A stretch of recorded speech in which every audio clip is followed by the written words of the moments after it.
What's up, guys? So next video is going to be about replacing the stock battery with some more power. So once you get a lot of accessories on your machine, light bars, rock lights, stereos, all that stuff, whips and everything, the stock battery does good for a little while. This one is about a year. We haven't had the machine quite a year and a half, so almost a year and a half, but it's history. I mean, it doesn't hold a charge long. If we ride at night, I cut it off for a few minutes, sometimes I got to jump it off. So time to get a new battery. There's a couple options. If you like to ride or sit with your machine off and you want to have your radio playing and stuff like that, the way you're going to want to go is the dual battery setup. There's several people that ride, and I'll let somebody else do that. So anyway, I'm not really worried about turning the machine off and having it off and playing the radio. I'll let it run for a little bit, play the radio, whatnot. I just need more power to run all the accessories, especially at night, to not drain the battery. So it was doing okay until I put the heated seats in, and then they pull a lot of power with light bars and everything. So that's kind of what I think kicked it off. So what we're gonna do, there's a few videos on YouTube, but I'm gonna make one where I am gonna replace the stock battery with this gigantic Odyssey. It's a PC1200. It also, the actual name is an ODS-AGM42L. So this is a big boy. This thing weighs like 40 pounds. It's monstrous. It's a whole lot bigger than the stock battery, but it's got a lot more cold cranking amps, as if you can see right here. Odyssey's supposed to be one of the best batteries out. So this one has 540 cold cranking amps, which is double what a stock battery is. But the main thing I like is the reserve capacity of 78 minutes. That's amp hours. So before it starts really discharging, you're going to get a lot more time out of your stuff. So this, with a big battery, you're going to have to replace your bracket that holds the stock battery in. I've already taken the bracket out. I haven't taken the whole battery out yet, but this bracket, I haven't seen a video of anybody installing this. There's another company out there, I forgot the name of it, but this bracket is made by UTV Inc. So I ordered this. It's like $45, which, and then I think you got to pay $10 shipping, and it comes with the bracket, the instructions, and then a little bolt that holds it in. I've watched the other videos. Doesn't look very difficult. This one looks pretty simple. It's basically, this is going to replace your top that hooks in the hole. Your battery's going to go in, and this is going to kind of sit over the battery like this once you put it in the slot. It's going to fit, but it's going to stick out further. And then you're going to have to cut a little slot and drill a hole for your little kind of clip to go in, and then you're going to screw that down, and that's what's going to hold the battery in there from moving around. So we're going to put this in, and hopefully this battery will last a long time, and it'll run everything we need. So first, I'll show you the old battery and disregard the wires. If you want to look, mainly the big wire is my Pro Box roof. So I've just got it, I've already kind of taken the solenoid loose. So, and I've already taken the holder that holds the small battery in. It's basically just two 10mm bolts. You take that out, take the front, pop the thing off, and it's ready to come out. You just got to take your positive and negative stuff on. I really don't have that much extra stuff on the battery. It just looks like it because they come with, you know, your winch hookup, which is already kind of to it and stuff like that. So I do have a battery disconnect for my radio. I did add that. So that's this black and then the red extra one that you see on there going to the battery disconnect, and I've got the red and black going around to my relocation of my battery posts back behind here to not have to get back here to jump your battery off or charge it or, you know, anything like that. I can just put my tender on that. So I'm going to take this battery out, which I'll take this and I'm going to take it out. I'm going to clean that out a little bit and wipe it off. And then once I get that done, I'll show you putting the new battery in, what you have to do. Okay.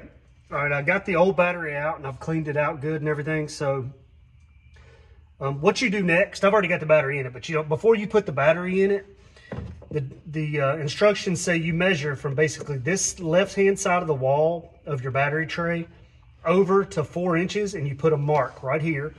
You'll see some little grooves already in your battery tray right there, kind of down.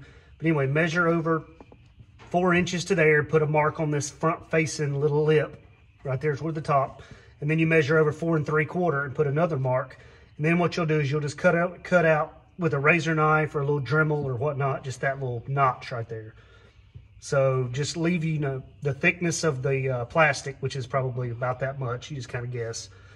And then go down and cut that notch out. What that notch is for this clip to go in that notch to bolt this side of the battery brace down. So once you cut that little notch out, it'll be 4 to 4 3/4. And I actually measured where the top notch is, and it's exactly right. So it's 4 inches, 4 3/4 is going to be right in the middle of this, so that when that battery strap goes over it, it'll be right in the center. So once you get that done, take your new battery, the Odyssey, or the, I believe it'll fit, I forgot the other battery's name. I think it's like something River batteries. Anyway, this battery is the PC1200. So put it in there, and then you'll take your battery strap, hook it into that top place right there, over top of the battery, like that. Then push it right down to where you're, center it up to where your groove is, like that. Push it in nice and tight, and then you're gonna take, if you can see, it's kind of hard to see there, I'll move these up, the wiring up. You're gonna make a little indentation, like a little dot, or with a marker or whatnot, right in the middle of that groove. So basically you're gonna drill it says 3/8, which seems a little large, but for this clip, that should be right. So you're gonna drill a 3/8 hole right there. I've already got a little mark there. And then that's gonna slide in and click right into your hole. So once you mark it, you take this back off, take your battery out, which is a pain in the butt, but at least that way you know you get it marked exactly right. So once you do that, you take the battery out, I'll drill the hole, and then we'll show you how to bolt it right back in. When you drill your hole, just be sure to just barely go through the plastic, because you do have, there's nothing underneath here, but there's a skid plate, of course. You don't want to drill all the way through your skid plate also. So this is kind of hollow, and then there's a section, and then your skid plate. So just barely drill through the plastic. Hole's drilled. We're going to put the battery. This battery is a beast. I mean, it's a big, heavy battery.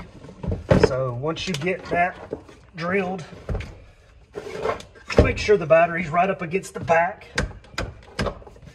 and against the left side there. So you can see your hole. Let me grab the strap. Your strap hooks in there. Goes like that.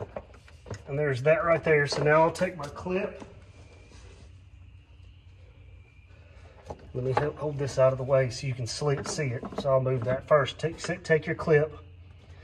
And then with that side down, you take it and kind of, I'm just not 100% sure I'll be able to get it to go through that there.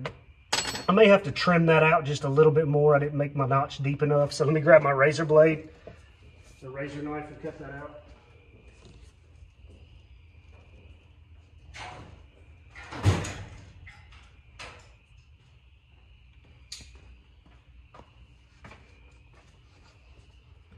So I'm going to trim just a little more.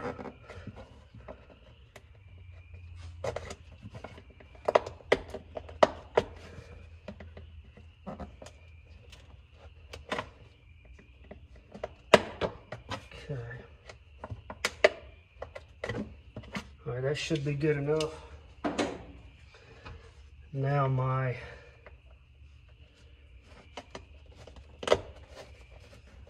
there it goes. You heard it clicked right in the little hole there. Pull that up there. Then your strap where your slot is will be right over top of the hole, like so. And then I'll get the bolt that's provided. Okay, I got the bolt, the Allen head bolt that comes. This is a 532 Allen wrench. So you take that with the washer. And I'm going to lift this up so you can see. Stick it right through there and get it started.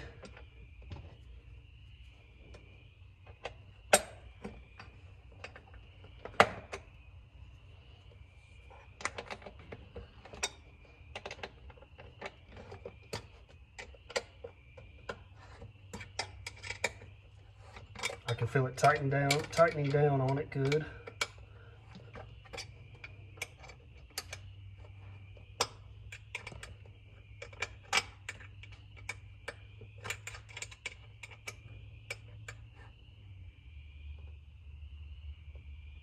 That's good and tight there.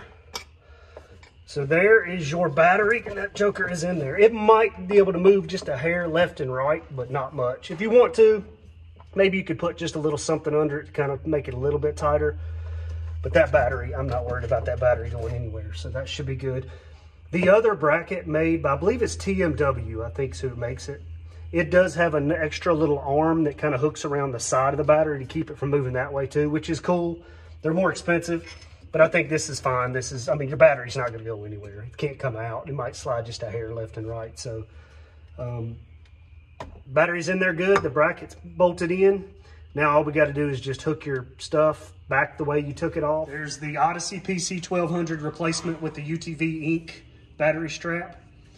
It looks like a lot of wires, but it's mainly just my ProBox roof. They have the large wires with the ProBox roof solenoid. So I'm going to put a few zip ties and run my, these are just, they just plug in my rock lights to my roof right here. So we'll run those over there. Everything's done, negative, positive, it's strapped in there good and tight. I will provide the links in the description below for the Odyssey battery and the UTV ink battery strap. The battery is expensive, but the factory batteries, which is this one, they're anywhere from $100 to 150 bucks. So I know the PC1200 is probably $275, $250 to $300. So I'm hoping this lasts years and it provides plenty of power. It should. So, and they come with a good warranty. I think it's 2-year warranty, so it should be good. But anyway, subscribe to our channel and we will see you next time.